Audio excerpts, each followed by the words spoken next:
नमस्कार दोस्तों, कनाडा का करंटली टूरिस्ट वीजे का प्रोसेसिंग टाइम क्या चल रहा है? क्या 2-2 महीने लग रहे हैं फ्यू एप्लीकेशंस को, या फिर कई एप्लीकेशंस को हमने देखा है यूट्यूब पे आप देख लेते हो कि 10 दिन में वीजा आ गया। कई एप्लीकेशंस को कमेंट आप पढ़ते हो कि 2-2 3-3 महीने हो गए, उनका रिजल्ट नहीं आ रहा। तो करंटली क्या चल रहा है? देखो, आज आप एप्लीकेशन कर रहे हो, आपकी फ्रेश एप्लीकेशन है। रिफ्यूज्ड एप्लीकेंट्स के बारे में भी बात करूंगा। फ्रेश एप्लीकेशन है, आज आपकी एप्लीकेशन लॉग इन होगी।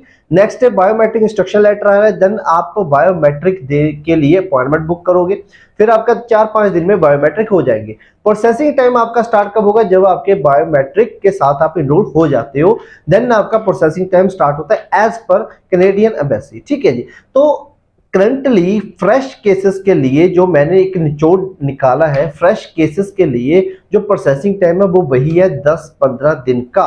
करंटली फ्रेश केसेस के लिए 10-15 दिन में आप अपना रिजल्ट एक्सपेक्ट कर सकते हो after the enrolment of your biometric. But अब बारी आती है रिफ्यूज्ड केसेस के लिए। अब रिफ्यूज्ड केसेस के लिए क्या होना क्या चाहिए था कि एप्लीकेशन उससे जल्दी प्रोसेस होनी चाहिए थी, बट करंटली क्या है, वो 1 महीना ले रही है एम्बेसी, 1 महीना पक्के तौर पे ले रही है टूरिस्ट वीजा की एप्लीकेशन को प्रोसेस करने के लिए। 1 महीने से पहले रिजल्ट नहीं आता, बट ज्यादा टाइम जरूर लग जाता है। फ्यू एप्लीकेशन, यूनिक एप्लीकेशन ऐसी होती है जिनका करंटली 15-20 दिन में रिजल्ट आ जाए, बट महीना महीना लग रहा है रिफ्यूज्ड एप्लीकेशंस को। कई बार होता है कि जिसको वीजा देना है, देखो आम सी बात है कि अगर जिसको रिफ्यूज करना है उसका तो प्रोसेस ही बहुत छोटा हुआ ना, कि वीजा ऑप्शन ने रिव्यू की फाइल, देखा कि जो एलिजिबिलिटी रिक्वायरमेंट्स मीट नहीं हो रही तो उसको रिफ्यूज कर दिया। बट अगर आपको वीजा देना है, आप ट्रैकर स्टेटस पे चेक करोगे तो आज वीजा ऑप्शन ने आपकी रिव्यू एलिजिबिलिटी कंप्लीट की, आपकी एलिजिबिलिटी आपने पास की, उसके बाद फिर आपका वीजा नंबर बन रहा है, आपकी स्टैंपिंग का प्रोसेस होने वाला है, आपके वीजा नंबर बन रहा है, या फिर और भी सिस्टम में बहुत सारी चीजें आपके लिए वो अपडेशन हो रही है, तो उस केस में तो टाइम लगेगा ही ना। तो उस केस में आप इतना जल्दी एक्सपेक्ट ना कीजिए। सो रिफ्यूज केस है, आपका अप्लाई कर रहे हो तो आपका जब वीजा आता है रिफ्यूज, करंटली मैं कहूंगा सक्सेस रेट बहुत अच्छा था, यही चीज मैंने कल वाली वीडियो में भी कही है। बट करंटली प्रोसेसिंग टाइम थोड़ा सा ज्यादा आपको एक्सपेक्ट करके चलना पड़ेगा। अब बारी आती है कि 2-2 महीने हो गए, 3-3 महीने हो गए, कई एप्लीकेशन का रिजल्ट नहीं आ रहा है। देखो उन केसेस में क्या है कि हम एम्बेसी को ऐसा लाइक फोर्स नहीं कर सकते कि यार मेरा रिजल्ट जल्दी दो।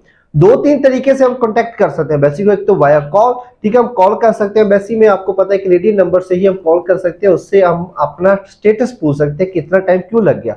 करंटली जो है 60 डेज को कहते हैं कि नहीं 60 डेज नहीं, पता नहीं 48 समथिंग अराउंड है कि आपके इतना प्रोसेसिंग टाइम है। बट मेन चीज है कि वो इतना मैटर नहीं कर रही, ठीक है, वो चीज इतना मैटर नहीं कर रही। मैटर क्या चीज कर रही है, जब हम एक्सपीरियंस करते हैं, डेली रिजल्ट्स को एक्सपीरियंस करते हैं, या फिर कॉल आती है, हम उनसे पूछते हैं कि आपका भाई कितने टाइम में रिजल्ट है, ताकि हम सब लोगों को, न्यू एप्लीकेंट्स को बता पाए। तो मेन चीज है कि हम आप कॉन्टेक्ट करिए, उनके साथ वेब फॉर्म रेज कीजिए कि आपका लाइक पर्पस बहुत ही क्लोज आ रहा है, जिस पर्पस पे आपने फाइल लगाई है, आप वेब फॉर्म रेज करके उनको कह सकते हैं और रिक्वेस्ट कर सकते हैं पोलाइट वे में कि माई पर्पस, ठीक है, जो है बहुत ही नियर बाय है। So I also need a time to pack few things for my purpose, या फिर ट्रैवल के लिए, ट्रांसपोर्टेशन के लिए, बहुत चीजों के लिए मुझे टाइम थोड़ा सा चाहिए। So I would request you if possible to process my application as soon as possible.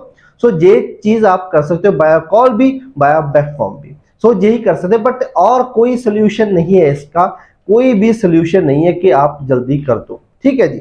सो उसके पीछे का रीजन आपको मैंने बताई है कि कई बार टाइम लग जाता है, या फिर वेरिफिकेशन करनी होती है, आपने लाइक एक बैंक स्टेटमेंट लगाई है, तो अगर आपको वीजा देना तो वेरीफाई भी करेंगे वो, तो वेरीफाई में कई बार क्या होता है कि टाइम लग जाता है, मेल्स करती है एम्बेसी और उसका रिवर्ट आना बैंक से, या फिर आपने जो भी लगाया है, ठीक है जी। सो ये चीजें हो जाती हैं। सो इस वीडियो में इतना ही। For more information you can contact our staff and not don't forget to subscribe our YouTube channel.